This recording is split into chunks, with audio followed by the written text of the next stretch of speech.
Good morning, everyone. Mr. Mason here. I won't be in today because I'm taking care of a sick child, but I wanted to give you a quick explanation of what you're doing today. This should also help your substitute as well, so everyone's on the same page. Okay, so you're going to go into Classroom where you'll find this. You'll have instructions, of course, to come here, and you'll probably see this recording here. But anyways, you're going to click on Just Walk On By, and you'll see the recording, and then I'm going to give you a paper copy of it as well. Right? Essentially what you're going to do, and this is what the document looks like, is there's a quick synopsis, a little bit about the author and a little bit about his background. He actually had it Just Walk On By originally, then he changed it to Just Walk On By Black Men in Public Space, which I think is kind of an interesting change. But anyways, it talks a little bit about that, and then it talks about annotations. We've done annotations before, but it's one of those things that sometimes people need a refresher on. There's this hyperlink to an annotation guide if you want to check that out. It's helpful.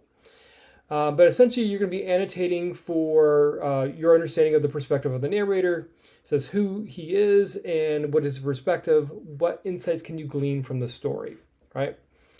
I do expect you to go through and highlight things that you find important. So you'll use a highlighter or you can use a pen or pencil. It does not matter.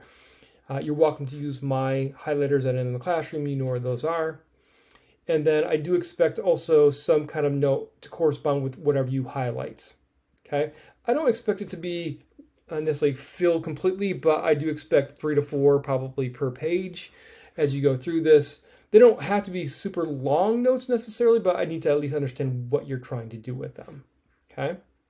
And you'll see it's just a few pages. There's 1, 2, basically not even, 3, a little bit over to 4, but again, I spaced it out and there's some space taken up over here. So it's not really that long. I don't think you'll find you'll get it done in probably 15 minutes, probably pretty easily.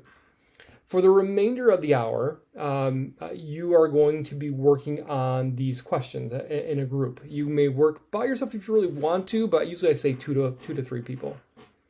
Okay, and you'll see there's 4 questions. Number 1, we have to essentially do a T-chart. We did those for the action and effect, claims that we did for literary analysis.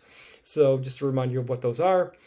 But again, you're just going to do those 4 things. I do expect them to be thorough answers, just so you're aware.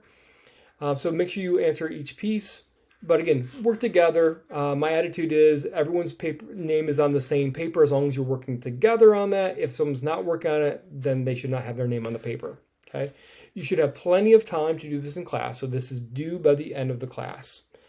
If for whatever reason you don't think you can get it done in that time, you'll have to email me about that because the expectation is it's due by the end of the hour. But again, I think there shouldn't be a problem with that getting done in that time. All right. But again, email me if you have an issue. All right. That is it.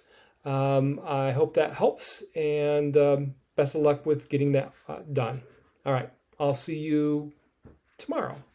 All right. Bye.